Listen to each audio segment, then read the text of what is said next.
27 minute हुए थे। नीम गांव की पुरानी हवेली में हवा अजीब तरह से सिसक रही थी। चांद पूरा था, मगर उसकी रोशनी उस हवेली की दीवारों से डरती हुई लग रही थी।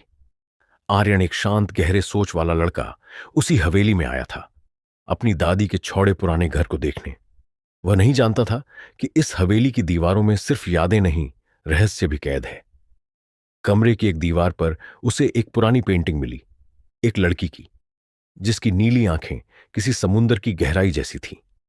चित्र के नीचे नाम लिखा था, नायरा। आर्यन ने जैसे ही पेंटिंग को छुआ, हवेली में बिजली सी कौंधी। मोमबत्ती की लौ कांप उठी और अचानक सामने वही लड़की खड़ी थी, पेंटिंग से निकलकर बिल्कुल जीवित। आर्यन की सांसें थम गई। वह बोला, नहीं, बस देखता रह गया। उसकी आंखों में हैरानी नहीं, एक अजीब सा अपनापन था, जैसे वह इस चेहरे को सदियों से जानता हो। नायरा मुस्कुराई। तुम लौट आए? इतने सालों बाद भी आर्यन से हर गया। तुम मुझे जानती हो? नायरा ने कहा। शायद तुम्हारी आत्मा याद करती होगी मुझे, लेकिन तुम्हारा मन भूल चुका है।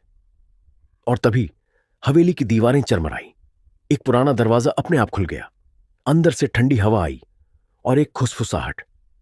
यह मिलन दुनिया का नहीं, किस्मत का है। अगले कुछ दिनों में आर्यन और नायरा एक दूसरे के करीब आने लगे। हर रात नायरा हवेली के उस कमरे में प्रकट होती और हर बार वह आर्यन को कुछ नया सिखाती। कभी पुराने युग की बातें, कभी सितारों का रहस्य।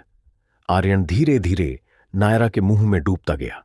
वह उसकी बातों में, उसकी आवाज में, उसकी आंखों की गहराई में खो गया। उसे लगता था कि दुनिया थम गई है जब नायरा पास होती है। पर हर मुलाकात के बाद आर्यन की ऊर्जा जैसे कम होती जा रही थी। चेहरे पर थकान, आंखों में अजीब नींद, जैसे कोई उसकी आत्मा से कुछ चुरा रहा हो। एक रात जब हवेली की दीवारों पर साए नाच रहे थे, आर्यन ने हिम्मत जुटाकर पूछा, नायरा, तुम कौन हो सच में? नायरा चुप रही। उसकी आंखों में एक दर्द था। उसने कहा, मैं तुम्हारे पिछले जन्म की प्रतीक्षा हूं। तुमने मुझे अधूरा छोड़ा था और अब मैं तुम्हें अधूरा नहीं छोड़ सकती। आर्यन सन्ने रह गया। मतलब?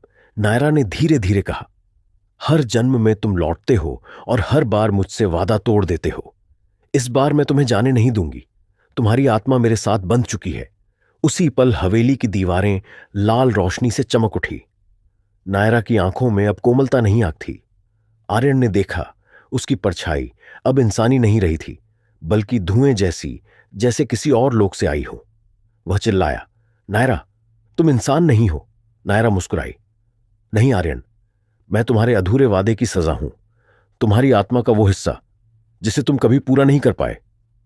आर्यन पीछे हटने लगा, मगर दरवाजा बंद हो चुका था। चारों ओर धुआं और रोशनी का तूफान था। नायरा आगे बढ़ी। उसका चेहरा अब किसी देवी दानव के बीच का लग रहा था।